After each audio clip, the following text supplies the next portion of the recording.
Hola a todos, bienvenidos a una nueva clase del profe matemático. En esta ocasión vamos a ver cómo realizar uno de los gráficos estadísticos más utilizados. Se trata del diagrama de barras. Antes de iniciar, quiero decirles que pueden suscribirse al canal. Simplemente deben dar clic en el botón de la parte de abajo que dice suscribirse. Pueden activar también la campanita de notificaciones para que puedan estar al tanto de los videos que se van a seguir publicando. Es posible que alguno de ellos en algún momento les sea de utilidad. Vamos a iniciar. En muchas ocasiones, un diagrama o una tabla nos puede representar muchísimo mejor una información más que un texto o un párrafo escrito. En este caso, nos dan en una tabla una información. Se trata de la cantidad de libros que vendió una librería entre los años 2015 y 2020. Entonces, esa es la información que nos están dando en la tabla y en muchas ocasiones es mucho más sencillo visualizarla a través de un diagrama de barras. ¿En qué consiste el diagrama de barras? Es trazar nuestros dos ejes, el eje horizontal, que es nuestro eje X, y nuestro eje vertical, que es el que comúnmente conocemos como el eje Y. Es un plano cartesiano. Entonces, en este plano vamos a ubicar la información. En el eje horizontal, en el eje X, vamos a ubicar los años de los que nos menciona la tabla, del 2015 al 2020. Y el eje debe llevar un nombre, ¿sí? Debe indicar qué es lo que estamos ubicando en cada eje. De la misma forma, en el eje vertical debe llevar un nombre y es donde vamos a ubicar la cantidad de libros. Ahora, ¿cómo ubicamos estos valores en el eje vertical? Si nos ponemos a trazar los números de uno en uno, ¿sí? Pues el máximo valor que tenemos aquí es 480 y el mínimo es 100. Entonces tendríamos que hacer 480 veces extender esta línea. Entonces es poco o bastante ineficiente esa distribución. Lo podríamos hacer de 2 en 2. También son valores muy grandes, se nos iría una línea muy extensa. Entonces lo que debemos hacer es buscar una escala conveniente o adecuada para presentar esta información. Ahora, tampoco puedo ubicar los números en el orden que aquí aparecen, ¿sí?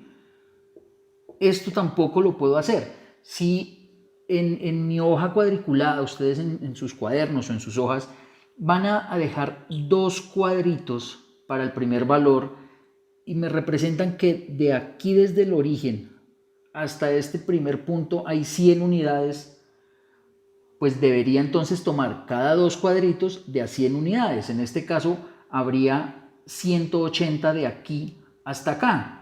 Entonces eso tampoco es coherente con la información, ¿sí? Y de aquí a aquí, de hecho estaríamos retrocediendo en los valores. Entonces recuerden que el plano cartesiano es una recta numérica y debemos organizarla adecuadamente. Entonces debemos buscar una escala. Por ejemplo, otra cosa que tampoco podemos hacer, ubicar valores, en este caso, por ejemplo, de 400 en 400, 400, 800, 1200 y así sucesivamente. ¿Por qué? ¿Qué pasa? El mínimo valor es 100. Quiere decir que el 100 me daría, aquí en la mitad serían 200, aquí vendría el valor 100. Y el máximo valor, que es 480, lo tendríamos más o menos en este punto de acá. Es decir, toda esta tabla la vendríamos representando en un espacio máximo hasta acá. Y estaríamos desperdiciando todo el espacio de nuestro plano cartesiano. Además que no sería muy visible tener una información en un espacio tan pequeño. Entonces, tampoco podemos excedernos en esta escala que vamos a ubicar acá. Entonces, una posibilidad para este ejercicio es tomar valores de 100 en 100. ¿Sí? El mínimo valor es 100, entonces yo puedo empezar desde 100 y así sucesivamente, guardando siempre la misma distancia entre punto y punto. 200, 300, 400, 500, 600. Realmente el 600 no lo vamos a utilizar, el máximo valor es 480, entonces estaríamos utilizando un plano más o menos hasta esta altura que sería adecuado para visualizar una información. Entonces, en primer lugar, ubicar la información en los ejes, utilizar una escala correspondiente en el eje vertical, darle nombre tanto a los ejes como al gráfico en sí. O sea, el gráfico debe llevar un título. Si yo quiero ver una información estadística, el gráfico me debe decir de qué se trata. En este caso, ¿cuál será? La cantidad de libros vendidos por una librería entre los años 2015 y 2020. Es decir, debe llevar un título que me indique de qué se trata esta gráfica. Y procedemos ahora sí a realizar nuestra gráfica de barras. Miramos la información que se presenta en la tabla. En el año 2015 se vendieron 320 libros.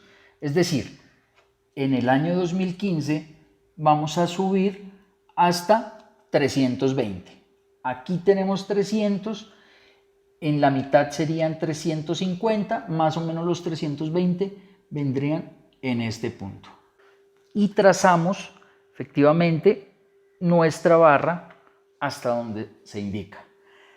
Realizamos el mismo procedimiento con cada uno de los años que se nos indica. Entonces, en el año 2016 la gráfica subió hasta 480, es decir, fueron vendidos 480 libros. 480 aproximadamente nos da, si aquí nos da, en la mitad de estos dos nos da 450, 480 debe estar más o menos a esta altura.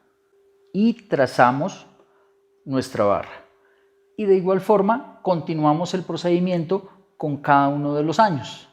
Y finalmente se ve así la representación de la información que está en esta tabla en nuestro diagrama de barras. Se acostumbra siempre a poner cada barra con un color diferente por organización y para una mejor visualización de la información.